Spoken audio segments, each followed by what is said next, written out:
Beralih ke informasi selanjutnya, pemirsa, penjual judi toto gelap atau togel di Kota Prabu Muli diringkus Polsek Prabu Muli Timur dari tangan tersangka. Polisi berhasil menyita kertas rekap togel, 1 unit handphone, dan uang hasil judi. Tergiur dengan komisi yang besar, seorang penjaga toko sepeda di Kota Prabu Muli inisial J menjadi penyalur judi togel online. Namun baru menjalani beberapa bulan, J diringkus personil unit Reskrim Polsek Prabu Muli Timur di tempat tinggalnya setelah pihak kepolisian mendapat laporan dari warga yang resah karena adanya praktek perjudian. Selain mengamankan tersangka, petugas juga amankan barang bukti judi togel.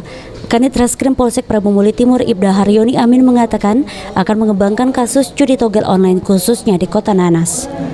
Bahwa ada warga yang menjual togel secara diam-diam mestinya kan, kemudian kita pancing melalui orang membeli dan ternyata berhasil, sehingga kita lakukan penangkapan dan didapatkan barang bukti di tersangka. Sudah berapa lama yang bersangkutan beraktivitasnya? Menurut pengakuan tersangka sudah berapa bulan. Dan kasusnya ini akan kita kembangkan atau ke depannya? Iya, nanti kita kembangkan. Kita akan selidiki togel-togel penjual-jual togel yang lain di wilayah kota, khususnya Polsek Prabu Muli Timur ini. Dari keterangan tersangka, dirinya hanya meneruskan nomor togel ke nomor WhatsApp atas nama Memi.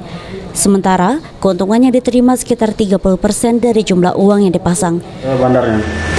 Bukan. Iya, cuma apa? Kebetulan ada kawan nitip ya. Siapa tuh yang buat kalau di Prabu? Bandarnya siapa? Siapa? Kalau bandar tidak tahu gitu, itu cuma judi online. Jadi ngelanjut di ini chat WA. Oh. Iya. Gitu kan kirim ke WA ke siapa? Hah? Ke siapa jadi? Nama WA. Iya, WA. WA-nya Meme. Untuk mempertanggungjawabkan perbuatannya, pria 44 tahun ini dikenakan pasal 303 dengan ancaman 10 tahun penjara. Beni Firdaus, PAL TV.